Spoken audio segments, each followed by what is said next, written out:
मोदी की बपोती जागीरदारी नहीं है। ये देश उन लोगों का है, किसानों का है, मजदूरों का है। ये जो बिल लाए हैं ये अडानी और अंबानी के लिए। सिक्खा आंदोलन करे तो वो खालिस्तानी हो गया, दलित आंदोलन करे तो नक्सलाइट हो गया, और मुसलमान आंदोलन करे तो वो आतंकवादी हो गया। मोदी जी को भी खाना देंगे नहीं हम लोग, मोदी जी भी भूखे मरेंगे। जो जब तक तीनों बिल वापस नहीं होंगे तब तक किसान आंदोलन निरंतर चलता रहेगा। पूरी तरह से हम लोग यहाँ का भूखा नंगा मजदूर सब किसानों के साथ है।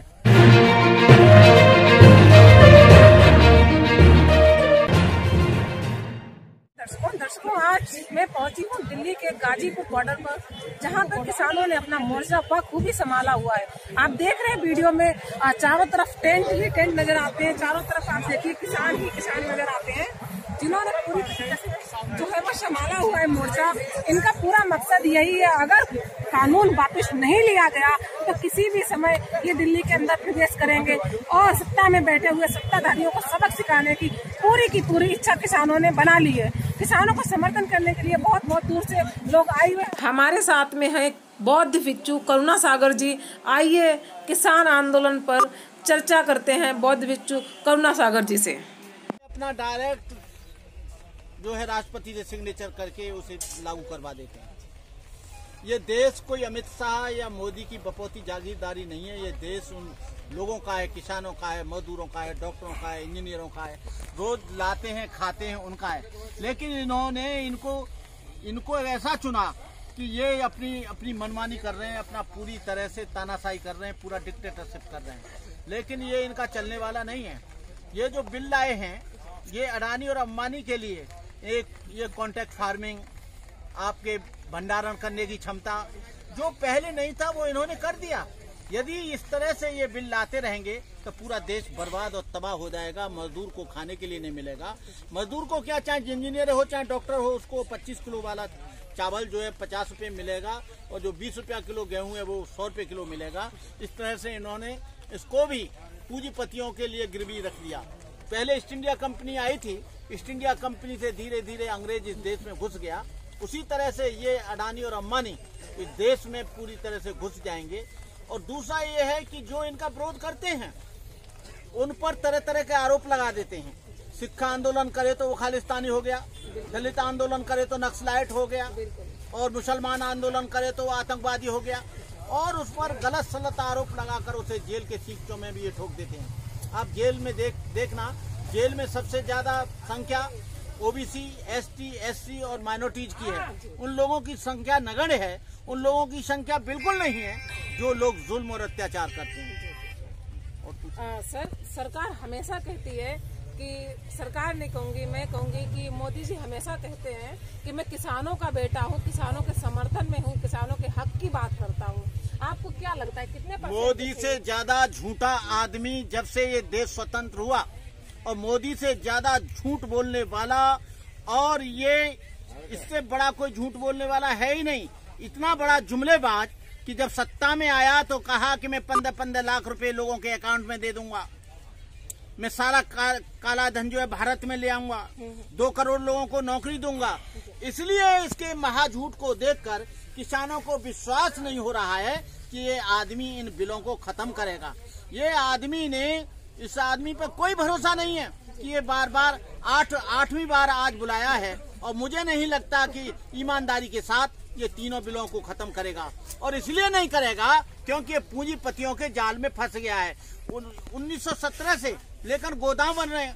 ये बिल तो पहले ही बन गया है, लागू आज किया है। गोदाम पहले बन गए, बिल आज ला रहे हैं। गोदाम जो पहले इन्होंने बना दिए हैं वो पहले ही इन्होंने गोदाम बना दिए हैं, और पूंजीपतियों को आश्वासन दे दिया। ये बिल बनाकर अडानी और अंबानी ने दिया कि तुम हमारा बिल पास करो, हम तुमको आगे आने वाले इलेक्शन में भी पूरा सपोर्ट करेंगे, पूरा धन देंगे, पूरा दौलत देंगे, पूरा पैसा देंगे। और उन्हीं के आधार पर मुझे नहीं लगता कि ये इस बिल को वापस लेगा, क्योंकि उधर जो है अरबों रुपया उनका गोदाम में लग गया।